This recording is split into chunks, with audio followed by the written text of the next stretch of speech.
When I met you, it was summer love. We were rebels living just for fun. Lie awake until the sun creeped in through the crease of the curtains. Bora, Rogerinho, Papito, Tereza, bora, Terezinha, bora, Vivizinha, meu amor. Chiquinho, eu vou te chamar agora. Ivo Rosa, muito obrigado pela presença aí a todo mundo, hein?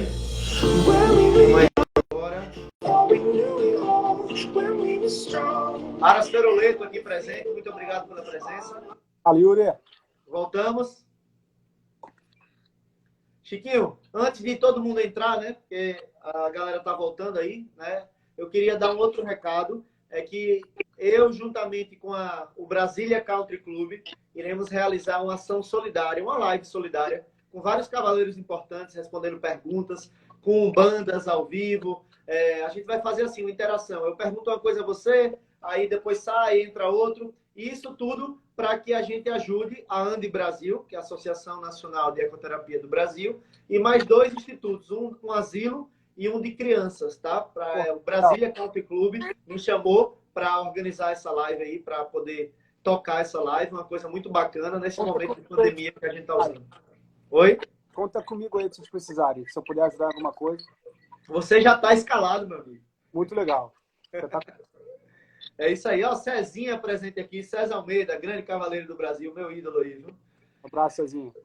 Show! Ô, Chiquinho, antes de a gente começar aos assuntos mais polêmicos, vamos dizer assim, vou perguntar coisas mais leves, porque essa segunda parte sempre é uma parte mais polêmica, tá? E eu sei que você vai levar de letra, não tem problema nenhum.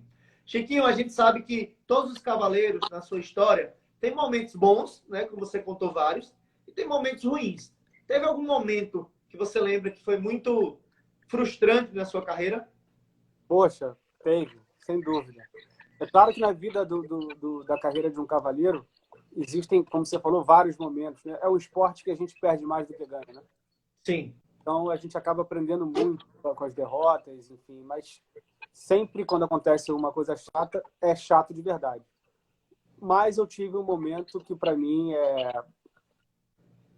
foi realmente muito duro no esporte. Foi quando eu entrei na equipe, né, de Londres, e o meu cavalo se machucou na véspera, assim, no último treino antes da gente ir para a Olimpíada, que foi em Londres 2012.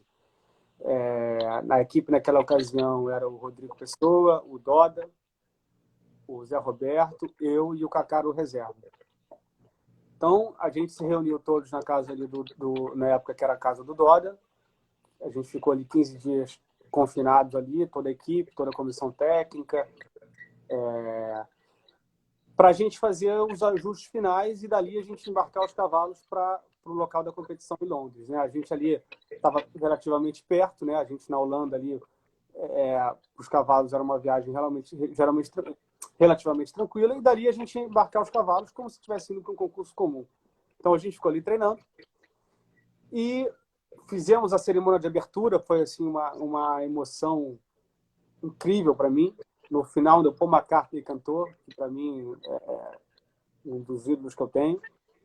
Poder ver ele ali, na base de surpresa, ninguém sabia que ele ia. A gente estava ali na cerimônia de abertura, de repente aparece o Paul McCartney ali na nossa frente cantando. Representando o Brasil, uma energia única, uma coisa incrível. Então, tudo encaminhado para eu fazer minha primeira participação na Olimpíada, e voltamos, porque no dia seguinte seria o último treino. Então, tinha um percurso armado pelo armador de pista que, infelizmente, faleceu uns 2 anos atrás, o Luc Musetti, que é um armador de percurso muito conceituado na Bélgica, que nos ajudava sempre que possível, dava uns toques de armação do que ele achava que poderia acontecer na Olimpíada. Ele foi lá e armou um percurso para todos nós treinarmos antes da Olimpíada. O meu cavalo se machucou, se lesionou nesse treino. Como foi essa lesão aí, Chiquinho? Conta pra gente um pouquinho do detalhe aí, que é interessante a gente saber. Então, Yuri, meu cavalo vinha de uma forma assim espetacular. Eu montava o especial há pouco tempo, eu tinha feito meia dúzia de concursos com ele antes do evento máximo que seria o Olimpíada, tá? Então, eu fui conhecendo ele a cada dia, né? Para quem sabe, 6 meses é relativamente pouco tempo, né? se você for falar em Olimpíada, tudo bem que meu pai pegou um cavalo reserva, na véspera e foi medalha, só que isso aí não é para ninguém. Então, eu estava conhecendo e eu, sinceramente, estava sentindo com ele que eu estava começando a encaixar realmente com ele. Apesar dos bons resultados que a gente já tinha feito, muitos desses bons resultados, alguns tinham sido um pouquinho na improvisação, meu irmão me ajudava, que conhecia muito o cavalo, então eu tinha aquela coisa ali para me ajudar, mas enfim, eu estava criando um conjunto que eu estava sentindo cada vez melhor com ele. Nesses últimos 15 dias finais, para mim, pessoalmente, era muito notório isso. E nós fomos fazer o último treino. Eu me lembro como se fosse hoje. O Rodrigo Pessoa, na ocasião, era o nosso técnico. E ele nos chamou na reunião e falou, olha, amanhã é o último treino, aqui todo mundo é profissional, todo mundo é grandinho, todo mundo sabe o que tem que fazer com o seu cavalo. Eu vou estar aqui para ajudar no que for preciso, mas eu quero deixar vocês à vontade. Eu ali já pedi a palavra e falei, olha, Rodrigo, o meu cavalo, pela experiência que eu tenho com ele, é um cavalo que não precisa de muito tipo de preparação, não precisa muito deixar ele fresco, com a moral alta, que aí das vezes que eu senti melhor foi as vezes que ele estava bem, fresco, sabe? Aí o Rodrigo falou, claro, tudo bem, mas eu acho que você deveria fazer o percurso. Eu falei assim, não, óbvio, o percurso eu quero fazer. Então, beleza. No dia seguinte, fomos lá, estendemos o cavalo, entramos para fazer o percurso. Eu me lembro que tinha uma linha, que era o obstáculo número 4 do percurso, que era uma vertical, seguindo 4 lances, um triplo. Quando eu pulei essa vertical da entrada da linha, eu já senti que a recepção dele não foi. Os 4 lances, que teoricamente para ele ser um lance muito grande, ficaram longos. Eu mesmo assim empurrei para cima do triplo, porque naquele momento eu podia imaginar que ele tinha tido uma fratura no sesamoide, que foi o que ele teve.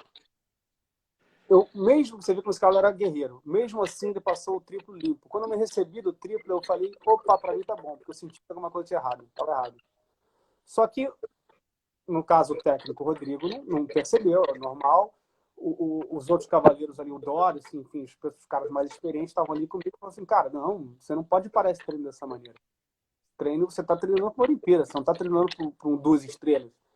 Eu falei, não, galera, para mim tá bom, porque eu vi que algo tinha acontecido. E eu não queria forçar em cima daquilo. Até então, eu vi que alguma coisa tinha acontecido, mas eu não podia saber a gravidade. Podia ter sido uma recepção que não foi boa, eu ia fazer ali um gelo, o cavalo ia voltar, enfim, tudo passa na cabeça. Uma coisa é rápido, mas passa um filme na tua cabeça, entendeu? Você não quer perder tua vaga. Você quer lutar até o final para faltar, né? Então eu não queria forçar meu cavalo de um esforço maior e realmente, enfim, eu estava na esperança que fosse uma coisa não tão grave. Só que naquele momento ficou um ambiente meio estranho com os cavaleiros. Por quê? Você imagina, eu disparado mais longe de todos, mais novo de todos, eu tinha 20 e poucos anos, ali, com o Rodrigo Pessoa, que pensa comentários, com Dora, com toda a experiência na bagagem, enfim, e eles falando para mim que não estava bom aquilo, que eu tinha que fazer mais, e eu bati o pé dizendo que para mim estava bom. Enfim, saí da pista para caminhar meu cavalo já rezando, né? Rezando para que... E eu fui vendo que o passo dele foi encurtando a cada passo que ele dava. E aí, para quem está acostumado a montar, sabe que isso não é um bom sinal, né? Passei em frente ao pessoal que estava ali esperando o próximo a treinar, que no caso seria o Kaká. Eles me perguntam, tá tudo bem? Aí eu falo, tá tudo bem, tá tudo bem. Então eu entrei no picadeiro, que era um caminho obrigatório para voltar para as cocheiras, e fui dar um trote no cavalo, que eu tinha que saber como ele estava. Quando eu vou dar o trote, ele estava completamente manco. E nesse momento o Kaká entra no picadeiro e olha aquela situação. Eu falei, olha, Kaká, prepara que é contigo. Como assim? Como assim? Isso veio correndo todo mundo. Aí eu falei, olha, vocês estão vendo por que eu não queria saltar mais e tudo? Por isso, é óbvio que eu queria terminar meu treino. Eu não queria parar no treino no quarto de estar. Mas eu senti que alguma coisa estava errada. E aí, bom, resumindo a história, o cavalo teve uma fratura no sesamoide e eu fiquei de fora. Então, respondendo aí, acho que já está mais que respondido, né? Eu acho que... Ô, Chiquinho, depois o Special veio para o Brasil, foi isso? Não, a gente fez de tudo para fazer ele voltar para o esporte. Ele foi operado da mão. A gente tentou fazer o que a gente podia. A gente tentou durante 2 anos, Yuri, fazer esse cara voltar. Na Europa, já. Na Europa. Na Europa. A gente sabia que as chances eram pequenas, mas a gente tentou de tudo durante 2 anos. Quando a gente, depois de 2 anos tentando tudo que você pode imaginar, a gente achou que não valia a pena mais forçar ele a fazer alguma coisa que ele não ia conseguir mais voltar a fazer como ele fazia. Então não fazia sentido, né? Eu acredito que ele até poderia saltar um pouco mais, mas nunca no nível que ele tinha, porque ele tinha um problema de mecânico, não era nem mais de dor, acredito eu. Ele perdeu um pouquinho a mobilidade do boleto, com isso ele tinha sempre uma diferença. Então, a gente optou por aposentar ele está aposentado lá com o meu irmão até hoje. Excelente. E coincidentemente, eu nem te conhecia nem nada, mas quando eu fiz o estágio supervisionado com o Rogério Saito... Estava lá, o Rogério acompanha tudo isso que eu falei aqui. Então, o Rogerinho está aqui assistindo. Eu fiz o estágio supervisionado lá, um mês com ele lá, eu sou veterinário também, e eu fiz massagem, bandagem, gelo no Special em algum momento aí. Não foi nesse momento, por isso que eu te perguntei, mas eu tratei dele e ele falou, esse cavalo aí é muito importante, vá com calma, não sei o quê. Pô, que muito legal. Legal a história. Que legal. Realmente ele é um cavalo, como o nome dele fala aí, especial. Muito legal. E hoje ele está na Europa aposentado. Aposentado, curtindo a vida. Excelente. Bom, ele merece, né? Ah, sem dúvida. Com certeza. Ô, Chiquinho, outro tema que a gente tem que conversar é o seguinte, nas lives, muitos outros cavaleiros, no início das lives, estavam falando sobre os formadores de cavalos no Brasil e julgando que os formadores de cavalos no Brasil, os cavaleiros, não sabiam formar cavalos igual à Europa, e por isso os cavalos, com a criação muito bacana que a gente tem hoje, que a gente vai falar um pouco, os cavalos não chegavam lá. Você atribui aos cavalos do Brasil não chegarem lá por causa dos cavaleiros ou por causa de outro motivo? Yuri, eu não atribuo aos cavaleiros, não. Sinceramente, você não pode comparar um país com um continente, entendeu? O Brasil é o Brasil, e aí você compara o Brasil com a Europa. A Europa são dezenas de países com uma cultura hípica milenar, praticamente, entendeu? O Brasil está engatinhando nesse sentido. E eu acho que, por pouco tempo que o Brasil cria, a criação é muito boa, entendeu? É óbvio que tem gente que faz bem cavalo no Brasil e tem gente que faz mal cavalo no Brasil. Como na Bélgica também tem gente que faz bem e tem gente que faz mal. Na Holanda, na França, é a mesma coisa. Então, eu acho, sim, meio injusto generalizar. Eu tenho uma coisa que eu acho, que eu vejo, que eu acompanhava no Brasil, na época que eu morava no Brasil, que eu não concordo, que às vezes a gente percebe os cavalos um pouquinho artificiais cedo demais, entendeu? Então, às vezes você vê um cavalo de 6 anos saltando muito além do que ele deveria estar saltando, entendeu? A gente cansa de ver cavalos de 7 anos já na correria disputando prêmio, entendeu? De mini GP, ou disso, de aquilo. Então, isso é uma coisa que eu não concordo, mas eu também entendo, assim, muitas vezes é o proprietário que está fazendo pressão para que aquele cavalo faça resultado, sabe? E não são todos os proprietários que têm, sabe, a cultura e a sabedoria de entender que o cavalo precisa de um pouco de tempo para chegar, né, onde a gente quer que ele chegue. Também cabe aos profissionais tentarem implantar essa mentalidade, né, aos proprietários dos cavalos. Eu sei que não é uma tarefa fácil, mas eu acho que é um trabalho que tem que ser feito, porque é extremamente importante. O cavalo novo tem uma infância, entendeu? Você não pode tirar o brilho do cavalo. É a mesma coisa que você botar uma criança para trabalhar, sabe? É a mesma coisa que você não pode pular essa etapa. Isso é a minha opinião, entendeu? Eu acho que... Mas aí você vai falar, o Brasil não sabe fazer cavalo? Não, óbvio que não é isso. É claro que existem vários cavaleiros que sabem fazer cavalo no Brasil, como tem outros que não sabem fazer, como eu acho que é assim no mundo inteiro. Só que a quantidade na Europa de cavalo sendo feito, cara, eu não sei nem quantas vezes mais que o Brasil, sabe? Talvez seja 100 vezes, 200 vezes mais, entendeu? Então é óbvio que vai sair muito mais cavalo da Europa do que do Brasil. Mas eu acho que tem que seguir investindo na criação no Brasil, investindo nos profissionais, sabe? Tem muita gente competente, não tenho a menor dúvida disso. E, como eu falei, eu acho que a base de tudo é o início, né? Você formando bons cavaleiros, você ter uma padronização de ensino, né? Que tenha um critério para isso. Isso eu acho importante, que isso aí vai refletir no futuro das formações dos cavalos. Mas, então, respondendo a tua pergunta, se eu acho que o brasileiro não sabe fazer cavalo, não acho que é isso, não. Eu acho que o brasileiro sabe fazer. Tem uns que sabem e tem outros que não. É isso aí. O Fábio Leivas até botou aqui, ó, para um cavalo chegar, tem que ter um bom calendário. Será que temos isso no Brasil? E é uma coisa que às vezes falta um pouco, né? Porque as provas de cavalos novos são junto com provas de grande prêmio e acaba que... Eu acho que o cavalo de 4 anos não precisa nem saltar prova ainda. Sim. Eu acho que o cavalo de 4 anos ele pode muito bem ser trabalhado em casa, iniciado em casa, de vez em quando, se puder, levar numa pista diferente, para ele ir conhecendo outros ambientes, mas não necessariamente ele tem que ir para a prova. Com 5 anos eu já acho que tem que ir, eu já acho interessante, porque eu, particularmente, é claro que na formação do cavalo existem vários fatores, o trabalho de plano, enfim, o dia a dia é muito importante, mas eu acho que nada é melhor do que a competição. Mas isso eu acho que em todos os níveis. Tanto no nível 5 estrelas quanto no nível de uma criança. Eu não acho que prova é o melhor treino. Eu acho que é onde a gente mais evolui. Eu acho que é onde a gente mais pega experiência. Então, realmente é muito importante que tenha um calendário focado nos cavalos novos e principalmente que tenha... Eu acho que seria interessante para o cara não ser obrigado a meter o cavalo de 7 anos para ganhar um mínimo de prêmio, provas com prêmio, né? Provas de cavalos jovens que dê uma remuneração, um incentivo ou um ranking no final do ano aí para o melhor cavalo de cada idade. Porque se você começa a ter, como o Fábio falou aí, um calendário de concursos específico para o cavalo novo, você vai começar a respeitar um pouco mais a idade de cada cavalo. Então, realmente, o que ele falou aí faz todo sentido. Excelente.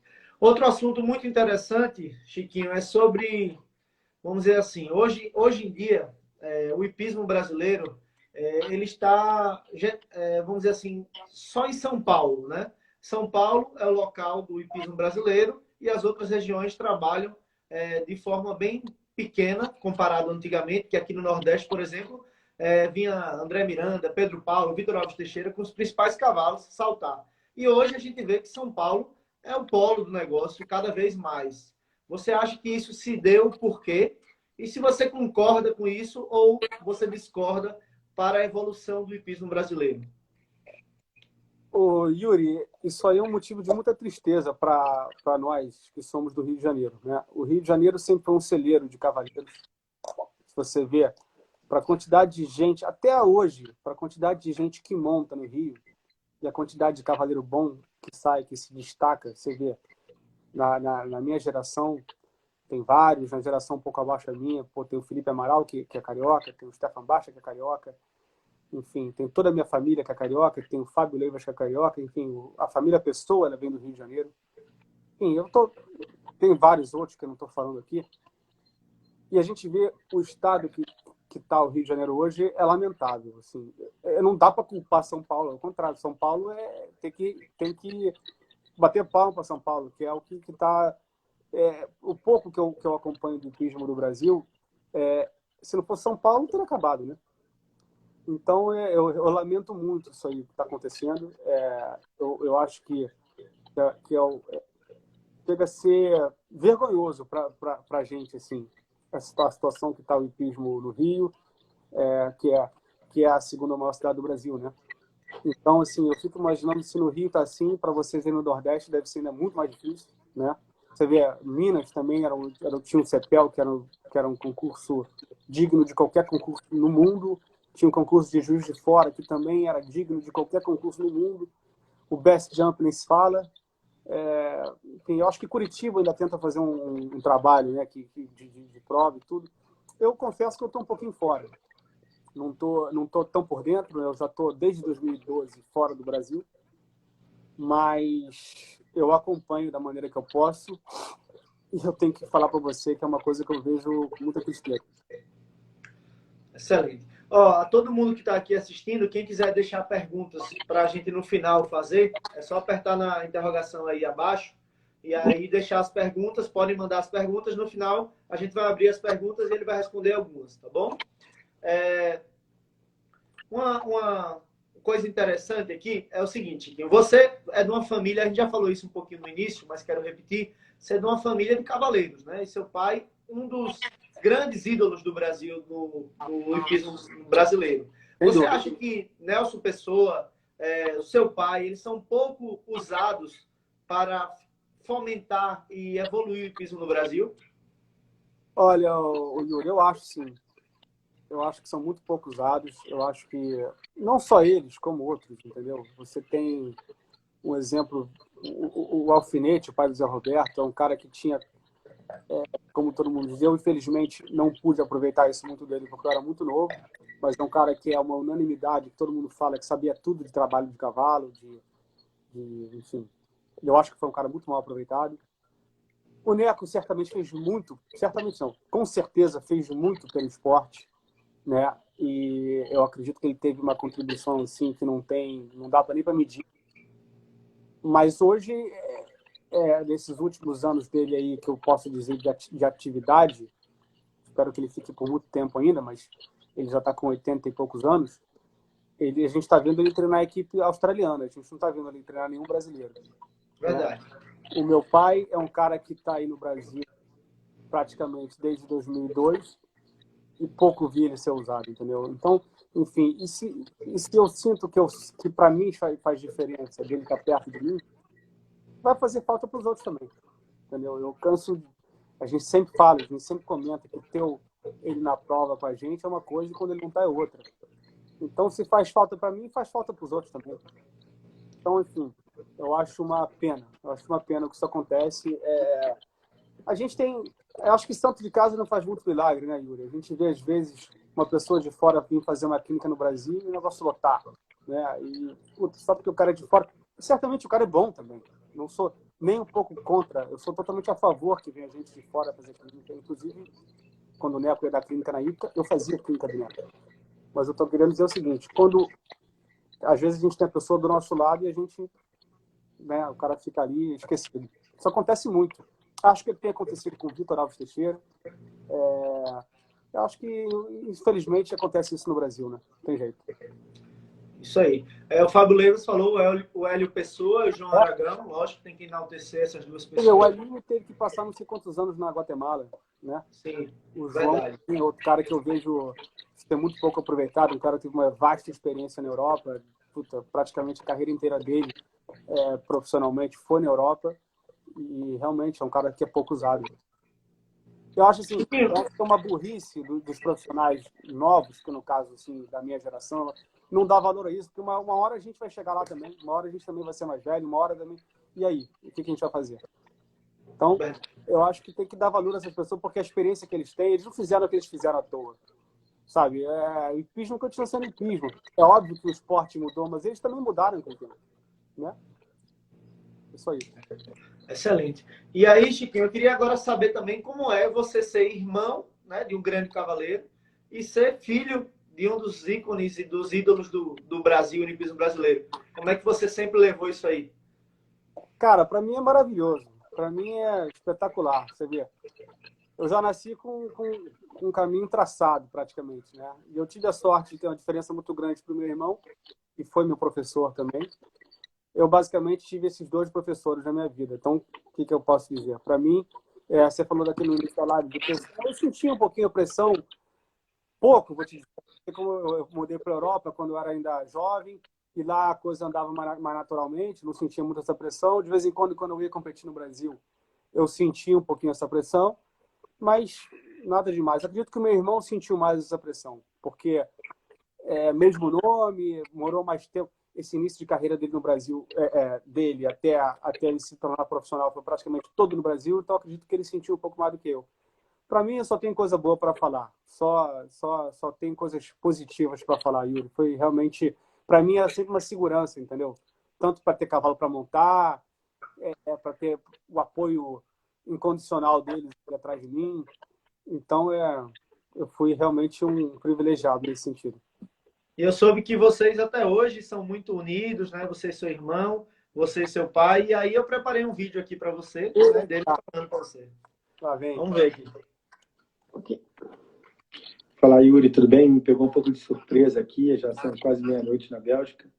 Estou aqui relaxado em casa, mas estou passando aqui para dar um beijo a vocês e dizer o seguinte: falar do meu irmão como pessoa é falar de uma pessoa maravilhosa, falar de um homem que é um pai de família exemplar, super atento com os filhos e com toda a família, realmente um exemplo a ser seguido. E falar dele como cavaleiro, o que eu posso dizer? Um craque, realmente um super talentoso, competitivo. Tenho muito orgulho de ter ele como um irmão e de ter um dia pode, de certa forma, ter contribuído na sua equitação. Quero te dizer que as pessoas batem muito nessa tecla, como é a nossa relação dentro das pistas. A gente é bem unido e a gente se ajuda, a gente realmente troca bastante ideia e estamos sempre atentos no que um está fazendo, no que o outro está fazendo. E é isso, não só ele e eu, mas nós, junto com toda a família. Então, um beijo para vocês. Espero que a live corra da melhor maneira possível. Tenho certeza que vai ser espetacular. Vamos estar aqui, apesar do horário, ligado em vocês. Beijo. É isso aí, Chiquinho. Muito linda essa relação aí de vocês. Queria que você falasse um pouquinho dessa relação. É um negócio bonito de ver. Não tem nem palavra para falar, ainda mais assim, em seguida, assim, né? Emocionado. Mas, como eu já vinha falando, né?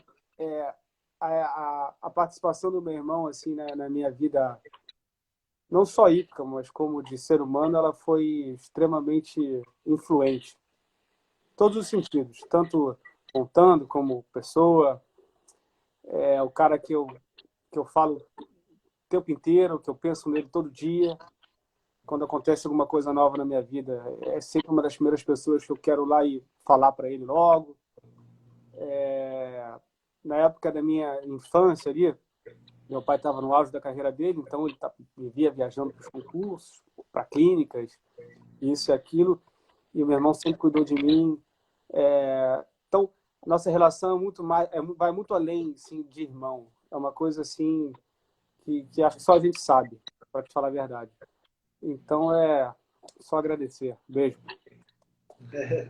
É isso aí, é muito bacana essa relação aí de cavaleiros, de irmãos e seguindo o hipismo aí de forma brilhante, vocês dois. Parabéns mesmo. É muito inspirador para todo mundo do hipismo brasileiro, tá bom? Obrigado, Igor. Valeu.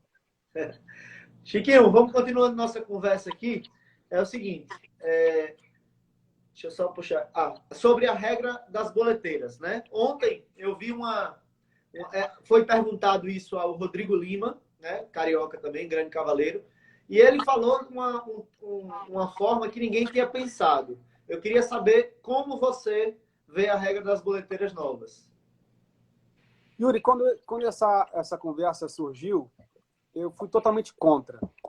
Eu achava que, poxa, para quê? Se está dando certo, se tantos cavalos funcionam bem com isso, o esporte está incrível de ver dessa maneira, os empates espetaculares, os cavalos passando lá em cima. Depois eu comecei a pensar um pouco sobre o assunto. Eu ainda não tenho uma opinião formada, não. Mas eu não vou ficar em cima do muro, não. Eu vou te falar o que eu acho. Eu acho que ela vai prevalecer um pouco a boa quitação. Entendeu o que eu tô querendo dizer? Eu acho, assim, que você não usando o artifício da boleteira, você vai ser obrigado a pensar muito mais na base da equitação, no trabalho do cavalo, porque a boleteira, de uma certa maneira, ela funciona como um remédio, assim, sabe? Você bota a boleteira, pum, resolve tudo quanto é problema. Então, assim, aí as pessoas falam, mas os cavalos vão ser muito mais barrados, isso e aquilo. Eu acredito que vai barrar no início e depois quem barra vai continuar barrando. Com boleteira, sem boleteira, entendeu? E a questão eu acho que o efeito da barrada, assim, não é eterno. Então o cara vai barrar, o cavalo vai ficar com o pé alto ali no início, mas essa coisa não dura eternamente. Então eu acho que eu acho que a boleteira ela vai dar um desafio a mais para o cavaleiro. Eu acho que tem muito cavaleiro jovem, muito cavaleiro amador que salta a prova forte com a boleteira, que vai ter dificuldade de saltar sem ela. E com isso vai fazer que essas pessoas se aprimorem, né, no que é realmente a equitação. Entendeu? Então eu acho que esse tempo de hoje em dia, que é curto, que chega a ser desagradável da primeira passagem, aqui nos Estados Unidos é uma loucura, na Europa também. Se às vezes você vai saltar a primeira passagem no Grande Prêmio, que o tempo você tem que entrar como se fosse uma prova cronômetra.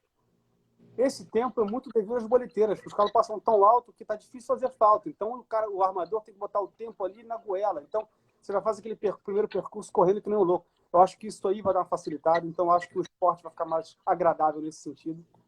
Eu acho que vão ter algumas mudanças que vão ser positivas para o esporte, sabe? Então, assim, eu canso de ver aqui nos Estados Unidos algumas amazonas, assim, amadoras que ficam ali agarradinhas na boca do cavalo e o cavalo passa no pé lá em cima. Então, é uma coisa que é um pouco contra a equitação, que a gente sempre aprendeu a vida inteira, não ficar agarrado na boca do cavalo na hora do salto, aquela coisa toda, que a gente vê funcionando porque a boleteira está ali, entendeu? Eu acho que a partir do momento que não tiver a boleteira, a pessoa vai se atentar um pouco mais a esse detalhe, deixar o cavalo um pouco mais natural na frente, para o cavalo poder soltar a coluna. Então, eu acho que tem coisas boas e coisas ruins. Por outro lado, eu acho que esses desempates espetaculares que a gente vê vai cair um pouquinho, né? Eu não acho que vai ter essa correria, essa coisa. Eu a vida inteira eu cresci escutando, não pode ver o cavalo no ar, porque senão o cavalo bate de pé. Com a boleteira não existe mais isso. Em grande parte dos cavalos, com a boleteira você vira no ar, o pé vai na lua. Então, quer dizer... Então, eu acho que essas coisas... Eu acho que o esporte vai voltar um pouco no tempo, mas não necessariamente, na minha opinião, isso é ruim. Entendeu? Eu acho que tem coisas boas e coisas ruins. Por isso que eu tenho ainda assim, eu não chego para você e falo, pô, com certeza adorei essa mudança. Mas eu também já estou vendo ela com bons olhos, se você está entendendo o que eu estou querendo dizer, entendeu? Eu vou ser prejudicado por isso. Eu tenho cavalos que realmente precisam que se transformem com a boleteira. Entendeu? E eu vou ter que dar um jeito de me adaptar a esse novo formato. Vai ser igual para cima. Excelente. Chiquinho, só vou pedir um minuto aí para eu fazer enaltecer a presença aqui da revista Esporte Equestre, que é uma parceira minha agora.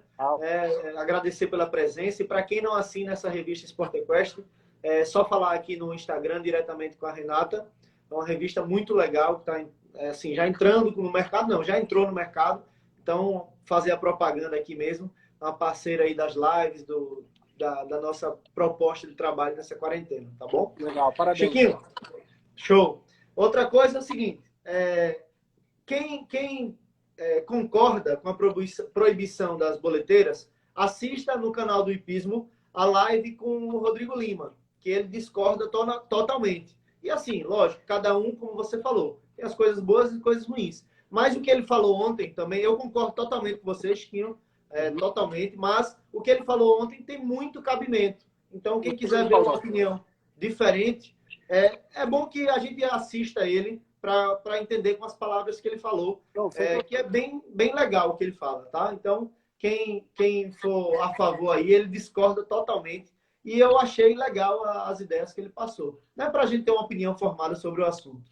Né? Não, eu respeito muito o Rodrigo, acho ele um super cavalheiro. Sim, não, perfeito. É só a divergência de opiniões que é bom para o esporte. Claro, né? Como eu falei no início, quando surgiu essa possibilidade da proibição das boleteiras de pressão, parece que a gente está falando aqui que não vai ter boleteira nenhuma. Vai ter algumas boleteiras que vão poder, né? Mas essas boleteiras de pressão, mais fortes e tudo, não vão poder. A minha reação foi contrária, na hora. Mas, como eu te falei, eu comecei a pensar um pouquinho sobre o assunto, comecei a ver um pouquinho. O esporte antigamente funcionava sem a boleteira, né? E eu vi a equitação das pessoas ali. Eu acho que os cavaleiros realmente craques, eles vão ter mais facilidade que os cavaleiros, mas isso já acontece, com boleteira ou sem boleteira, para deixar claro. Mas eu acho que eu acho que a pessoa vai ter que se aprimorar um pouco mais na equitação sem as boleteiras. Excelente. E também enaltecer a presença do Zé Paulo Amaral aqui, né? Que é um dos grandes nomes também do hipismo brasileiro. Está aqui presente aqui na nossa live, tá, Chiquinho? Muito bacana. Chiquinho, eu vou abrir agora para as perguntas aqui. E aí, no final, a gente tem um ping-pong, né? Que você tem que responder o que vem na cabeça, tá? Então, mas antes eu vou abrir aqui para as perguntas. Tem bastante perguntas aqui para a gente fazer. Vamos lá. Essa pergunta é interessante. Como é a mão de obra de tratador nos Estados Unidos? Tá. A mão de obra aqui, você vê muitas pessoas vindo do México. Tem muito tratador mexicano. E os nossos tratadores são brasileiros. Conseguiu trazê-los. A gente conseguiu fazer o visto para eles, tudo certinho. E eu consegui manter a base da nossa equipe que a gente já tinha aqui. Então, enfim, eu acho que são, de modo geral, eu vejo muito mexicano. Os tratadores aqui funcionam dessa maneira aí. Eu vejo poucos tratadores americanos, na realidade. Muitos tratadores são migrantes, que eu acho que predomina bastante aqui nos concursos. Mas são excelentes profissionais. Isso que a gente falou em outras lives também, que o Brasil tem muitos profissionais bons. Então, se você me perguntar, se a pergunta fosse na Europa, eu vou te falar que o Brasil domina. O Brasil na Europa, a quantidade de tratador americano, brasileiro é uma enormidade. Agora, aqui nos Estados Unidos, eu não tenho mais tanto. Tem brasileiro também, mas eu vejo mais pessoal do México. Mandar um abraço aí para o grupo Rasqueadeira, é um grupo de tratadores que está sempre me assistindo aí. Tem que dar valor às pessoas, são essenciais para a gente, essenciais para a evolução de tudo que a gente vê bonitinho aqui na tela da televisão ou do telefone, o que seja. Se não fosse eles, não existia. E tem até um tratador que foi muito... trabalhou muito tempo com vocês aí na família de vocês, que é o Aparecido, né? Estou tentando achar ele para fazer uma live. É um cara bem bacana aí. O Aparecido se eu não me engano, 33 anos com a família. Foi o tratador do meu pai, que em todas as conquistas do meu pai é da família. Legal. Fui criado com os filhos dele, assim, é um cara que foi o melhor tratador que eu já vi. Assim. O cara já ganhou 2 vezes o prêmio de melhor tratador do mundo no concurso de Roma. Realmente. Vamos mais uma pergunta aqui. Uma pergunta que sempre comentam, né? Quais as vantagens e desvantagens de ser criado numa família tradicional do esporte? Existia competição entre os irmãos? Então, a gente conversou sobre isso durante a live.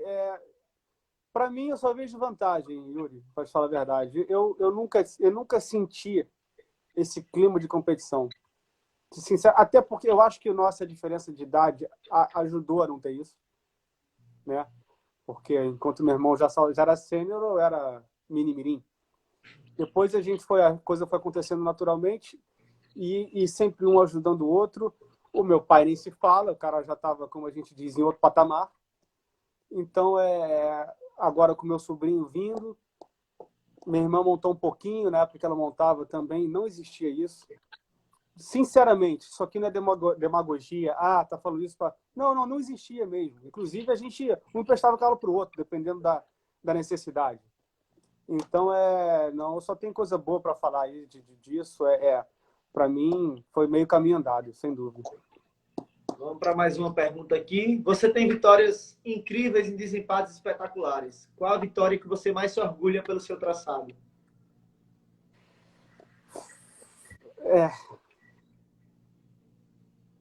Olha, tem que ter uma que vem na cabeça, assim. Aquela dia... Eu tenho uma prova que certamente não é a prova mais importante que eu ganhei, mas é muito importante, segue sendo muito importante, que foi a prova de abertura do Atinonácio Rio. Eu foquei muito, a pergunta foi um pouco ideal, cronômetro, né? Essas coisas de traçado, isso e aquilo. Nessa prova, eu me concentrei muito para ganhar ela, porque quando eu fui convidado para saltar o concurso, que eu li o anteprograma, eu vi naquela ocasião que era a única prova que eu tinha chance de me destacar nela. Porque o meu cavalo principal tinha se machucado, eu estava só com o meu segundo cavalo, que era um cavalo espetacular chamado Uno e Basta, da cudelaria JMO do Rio de Janeiro. E essa prova, eu me preparei psicologicamente e treinei muito para ela já no mês que antecedia o concurso. Eu entrava nas provas anteriores ao concurso, já corria além da conta, porque eu sabia que eu ia ter que correr, dar tudo nessa prova para poder ganhar ela. E eu fui lá e consegui executar o plano exatamente como eu me concentrei para fazer. E foi uma prova que o público, né, em casa, lotado. A gente tem essa pista no YouTube aí, se você um dia quiser postar ela. Realmente foi uma emoção. Tiveram provas, como esse grande prêmio que eu fiquei em segundo, grandes prêmios que eu ganhei na Europa, aqui, Campeonato Sul-Americano de Júnior, que eu ganhei no Desempate Fantástico.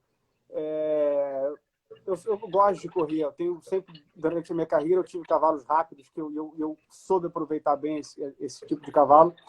Mas, assim, se tiver que falar em uma, assim, que pelo fato de eu ter me concentrado realmente para conseguir aquilo ali, eu consegui, na frente de todos os cavaleiros do mundo. Na época, eu morava no Brasil, eu treinava no Brasil, eu não estava nada do meu esquema fazia parte da Europa ou dos Estados Unidos, ou seja, e sempre existiu aquela coisa, será que a gente consegue ganhar dos gringos? Será que...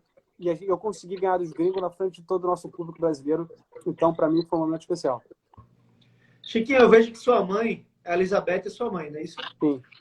Ela está aqui comentando em tudo. Ela também é muito presente aí na torcida, nos cavalos. Me conta um pouquinho de sua mãe, que eu gostei dela. Ela não para de comentar aqui.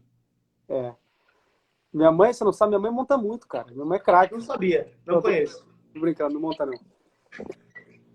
Não, minha mãe sem palavras também para ela. Uma pessoa que Essa hora ela deve estar chorando já, mas a saudade é incrível. Ela viu tudo isso, né, acontecendo, então eu imagino que para ela deve ser uma grande emoção, por isso que ela não deve parar de falar. Acho que a Elizabeth... Estou vendo que a Elizabeth Azevedo é minha sobrinha também, Certo. que está comentando, e também Ah, ela participou de grande parte aí das minhas conquistas. Então, essas duas Elizabeth, ainda tem a Elizabeth, minha tia, ou seja, não falta Elizabeth na minha família. Beijo grande para todos aí. excelente. Tem uma pergunta aqui legal. Como é que é seu dia a dia com o cavalo? Vamos pegar o Comic, quando ele está em campeonato, né? Se esqueça a pandemia. Como é o dia a dia desse cavalo? Como é a semana dele, se não tiver campeonato no final de semana? Se a gente for falar do Comic, que já é um cavalo pronto, né, um cavalo experiente, Sim. é um cavalo que eu já não tenho muito o que ensinar para ele, a manutenção, Yuri, é bastante trabalho de plano. Ele é um cavalo muito forte, que tem muita energia. É um cavalo que ele precisa estar sempre trabalhando, porque se ele acumular energia, ele se torna um cavalo difícil de montar. Então é um cavalo que eu me dedico realmente muito a ele. Muito. É um cavalo que, além do prazer que ele me dá de estar todo dia em cima dele, é um cavalo que eu faço muito trabalho de plano, salto em casa pouco, e quando salto baixo. Aqui eu tenho a oportunidade de fazer exterior, que a gente tem aqui a sorte de ter uns exteriores para fazer, e eu faço bastante com ele para ele distrair um pouquinho a cabeça. E é basicamente isso, muito trabalho de plano, e quando começa a temporada dos concursos, que o nosso calendário é muito apertado, acaba que eles acabam saltando muito concurso, e então é viagem quase todo fim de semana, né? Então eu procuro em casa, quando ele chega dos concursos, que ele relaxe um pouquinho, que ele passar aquele estresse da competição, para ele já se renovar, já visando a próxima competição. Agora, cada cavalo é um cavalo, né? Então, tem cavalos que a gente precisa saltar um pouco mais, tem cavalos que precisam saltar menos. Então, isso varia um pouco, mas eu procuro manter meus cavalos sempre bastante em forma na questão do fôlego, né? Que eu acho muito importante. E é isso. Ver se eles estão bem de saúde, né? É sempre importante você fazer um gelinho, você fazer uma massagem, a alimentação, ver se ele está comendo bem aquela ração, se a cama está boa, se a água está limpa, se a água não está quente, se está numa temperatura boa. Essas coisas, assim, básico. Eu não sou um cara que invento muito, não, Yuri. Assim, é um pouco do meu jeito. Assim, eu procuro fazer, eu gosto mais de fazer, talvez às vezes até eu peque por isso, talvez eu fique um pouquinho natural demais, mas é como mais eu gosto de fazer as coisas, entendeu? Ô, Chico, uma pergunta aqui que foi, né, quando eu botei lá no meu Instagram, de perguntas, às vezes as pessoas perguntam. E pessoas que são leigas, que estão iniciando o esporte. Um cavalo desse do Comic, por exemplo, ele trabalha, por exemplo, você vai trabalhar o plano dele, ele trabalha quantos minutos por dia? Quantas horas? Olha, eu fico em cima dele fácil 1 hora. 1 hora por dia de trabalho. Eu caminho muito com ele antes.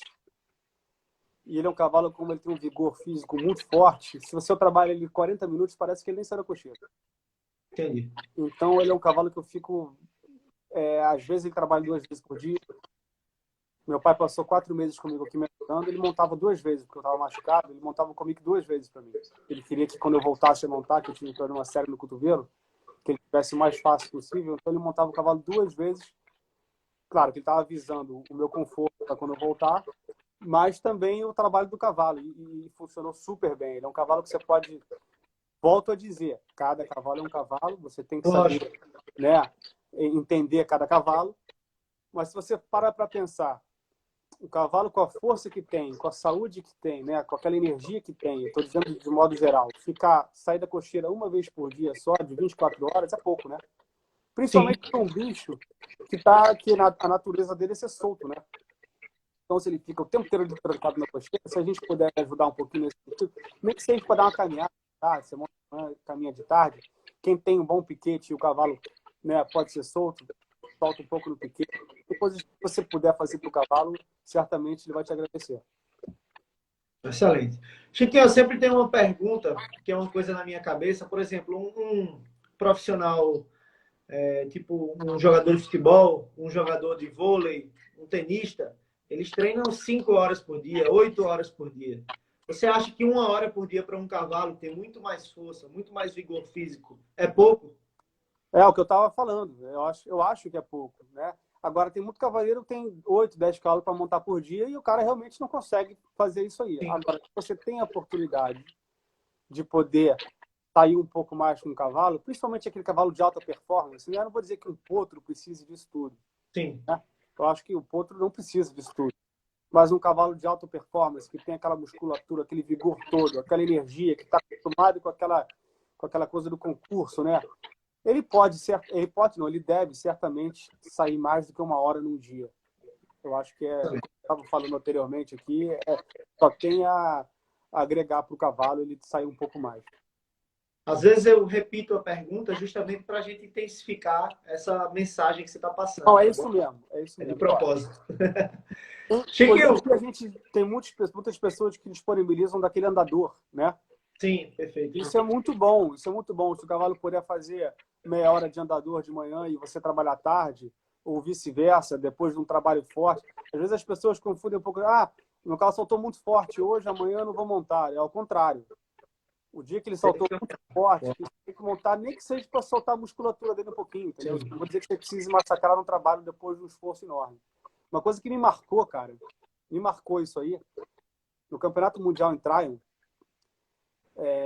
a Alice, né, a égua foi campeã mundial com a Simone Bloom no domingo, se eu não me engano, não me lembro bem. Na segunda-feira eu fui lá para ver o comigo e ela estava trabalhando ela.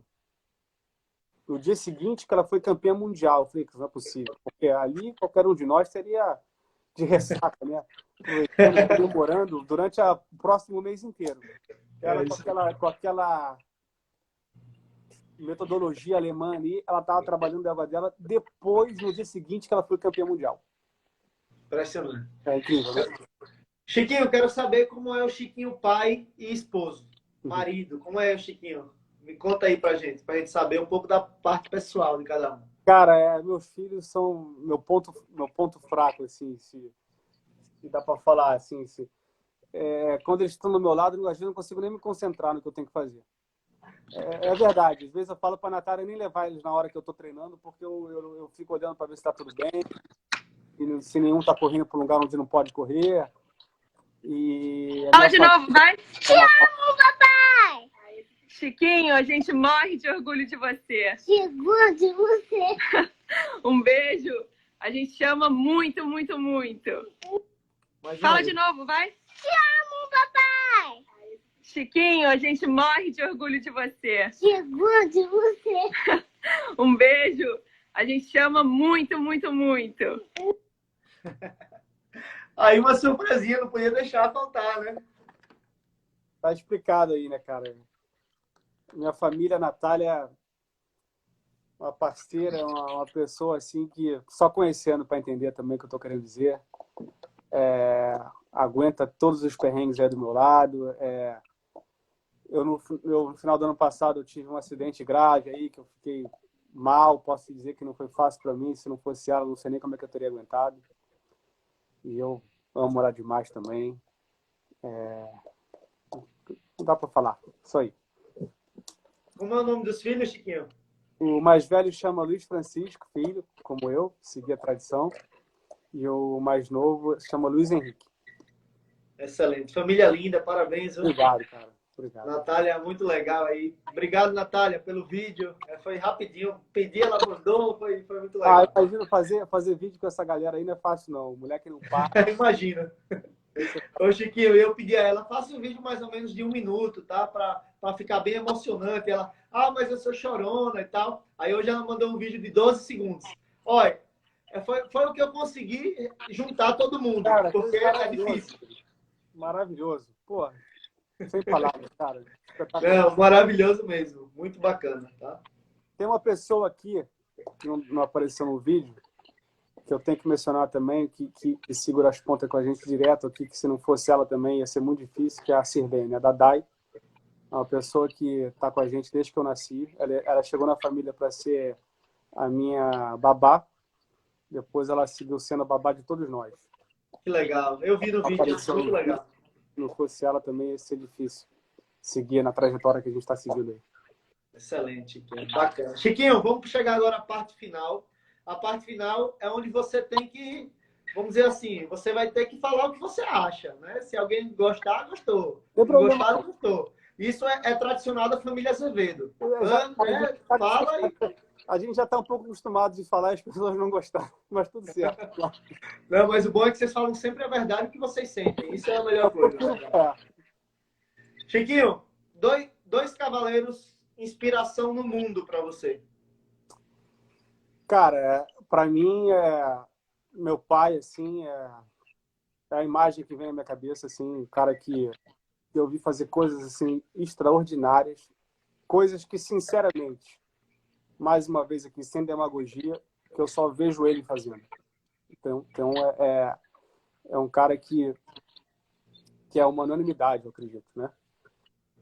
E o Rodrigo Pessoa é um cara que também que eu vi essa maneira dele montar, clássica e ao mesmo tempo, você vê, na minha juventude, eu cresci vendo ele ganhar tudo. Então, você tem um cara brasileiro ganhando absolutamente tudo, ele sempre, para mim, foi uma referência. Então, tem vários, tá, Yuri? Tem cavaleiros, assim, que eu realmente... Tem uma lista enorme de cavaleiros. Tem uma lista enorme. Tem o Jerome Dobeldam, que é um cara que eu sou fã. Tem o Steve Gerda, que eu sou fã. Tem um cara um pouco mais da antiga, chamado Eric Navet, que eu sou fã. Dessa nova geração nossa também, o Bernardo, o Pedro Venes, o Marlon, o meu irmão. Enfim, mas se você tivesse que falar assim, dois... São dois, Aqui é ping-pong. O meu pai é como se fosse uma religião, tá? Sim. E o Rodrigo é o cara que eu queria ganhar absolutamente tudo. Então, são as duas maiores, assim, os dois maiores espelhos assim que eu vi no esporte também. E dois cavaleiros que residem e montam no Brasil. Dois cavaleiros que residem no Brasil. Zé Roberto, sem dúvida. Acho o Zé Roberto um cavaleiro assim excepcional, um cara que tem uma trajetória dentro da pista, um cara que é competitivo no último furo, e eu admiro muito isso nele. Eu acho que o Zé Roberto é o primeiro nome que eu venho. Desculpem os outros.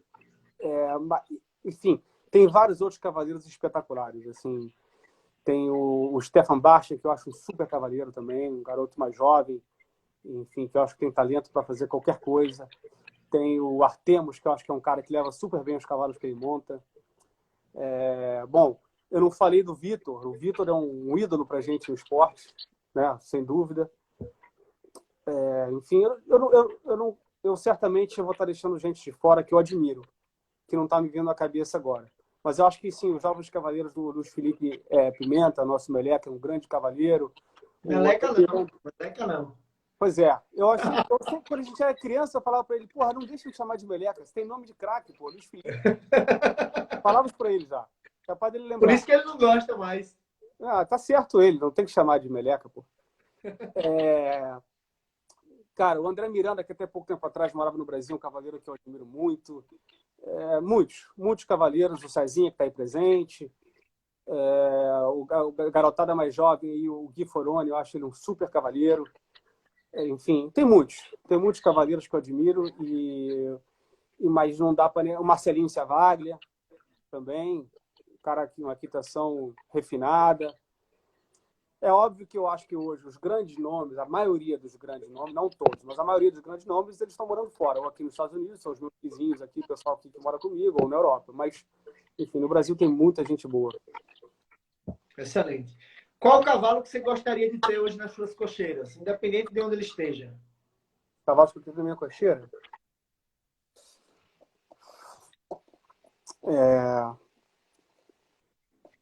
É uma boa pergunta. Assim, eu acho assim, nesses últimos tempos, a craque do momento era a Alice, né?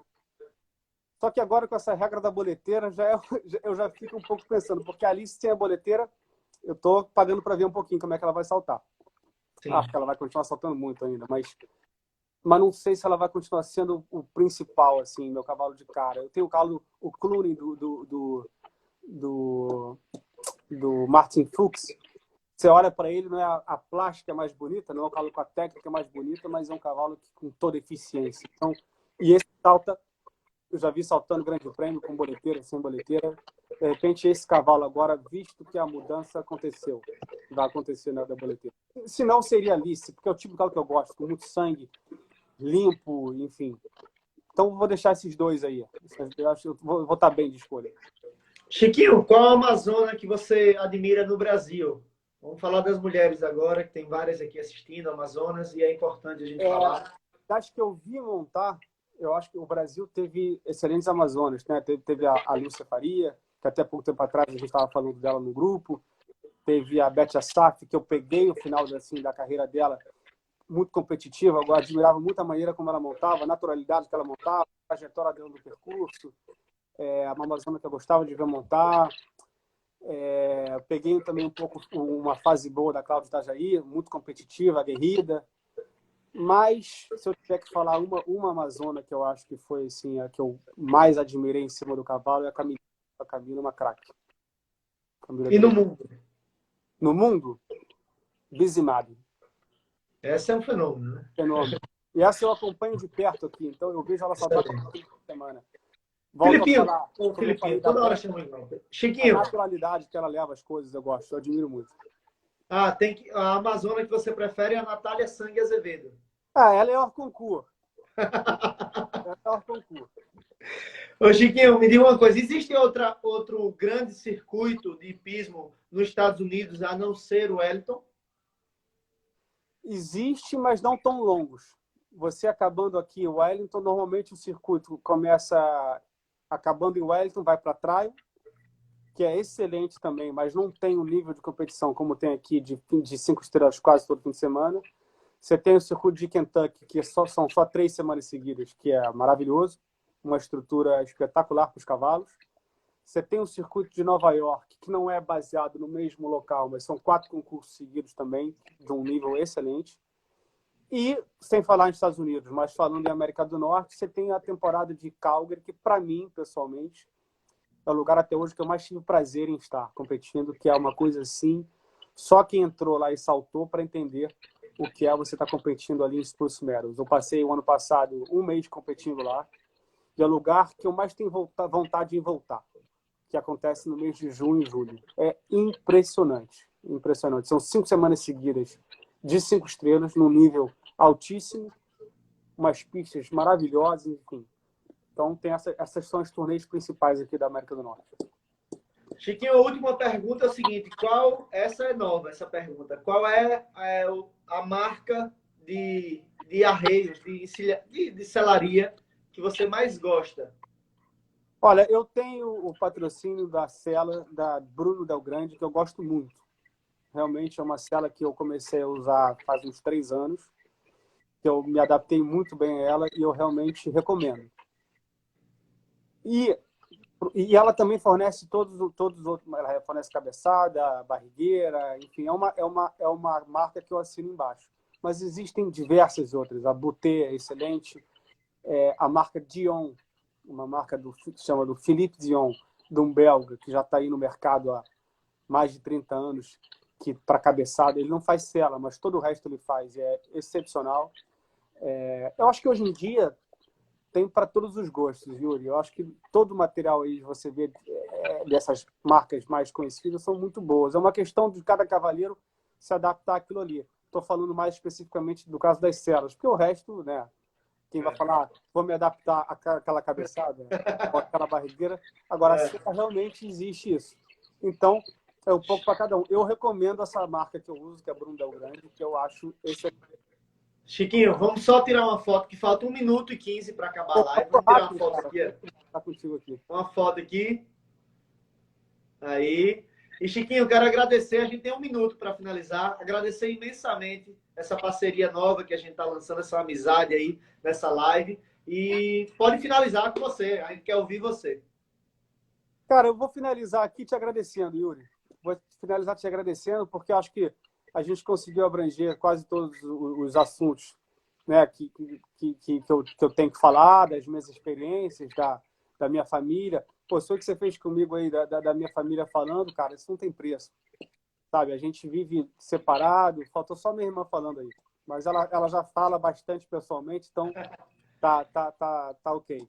Minha mãe também não apareceu, enfim, mas eu sei que ela está aqui observando, Elizabeth, minha sobrinha, meus amigos. Então, agradecer a vocês todos, cara. Eu agradecer a quem participou da live, você que fez. e toda a minha família mais uma vez, aos meus, e agradecer aos cavalos, né? 10 segundos, 10 segundos. Cavalos. Obrigado aos cavalos. Eu acho que esses 10 segundos aí são para eles. Valeu, galera. Até a próxima quinta-feira com o Bigorna, às 8 horas. Valeu, Valeu, Chiquinho. Bigorna. Agora é com ele.